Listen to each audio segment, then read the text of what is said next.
وسارعوا إلى مغفرة من ربكم وجنة عرضها السماوات والأرض أعدت للمتقين. Bismillah wa la hawla wa la quwwata illa billah. My beloved brothers and sisters, we have been discussing about repressing, restraining anger, treating anger, management of anger.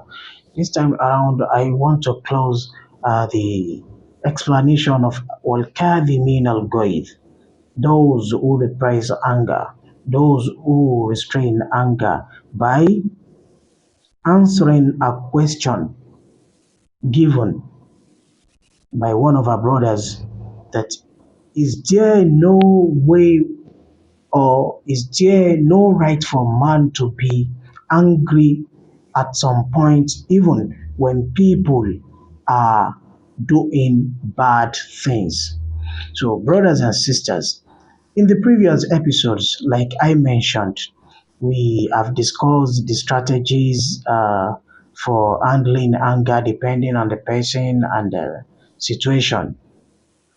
Now, answering that question, we want to point an important track of the race. It is needed so that we don't miss out the point needed to win at a very deep root. What is it? As mentioned by the brother, it is the fact that sometimes anger can be good according to the teaching of Islam and there be a better action. Ask me how.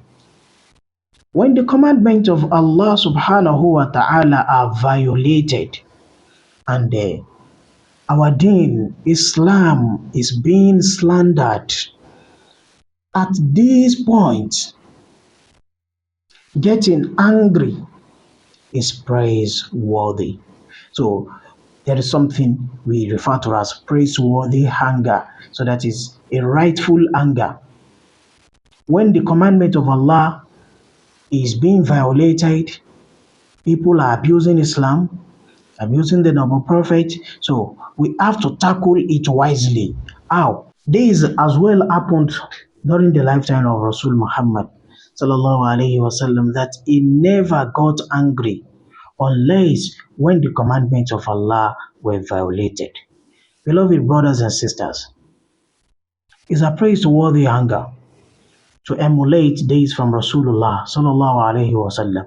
So don't be a kind of person that when people slander him, that is when he is going to fight. But when they slander his religion, his Rabb, his creator, his prophet, he will remain silent. Haridin idha masima khosifan jahuhu wa idha yusamu ilahuhu lam yahradi. Don't be that kind of person. However, if we do feel anger for the sake of Allah subhanahu wa ta'ala, we should make sure that we are not actually getting angry for our own ego or our personal interest. So we should express this form of anger in the right way, that is in a way that is not going to later seems like hurting people. If we see that expressing the anger will lead to more harm than the benefits, then it should be avoided based on the principle of weighing benefits and harm according to the Constitution of Islam. There is the coin that we call akhafud dararain. So when it comes to selecting that should we go for harm or we go for something right, so at this point anger can be praiseworthy, that is halal, that is it could be halal if we are tackling or trying to protect the image of our deen, our personal image as well. But the moment we notice that this tackling is becoming harm, not to fall in the category of people who terrorize the society. We should quickly restrain that anger and just keep a watch and leave everything in the hands of Allah subhanahu wa ta'ala. Brothers and sisters, try to always think deeply.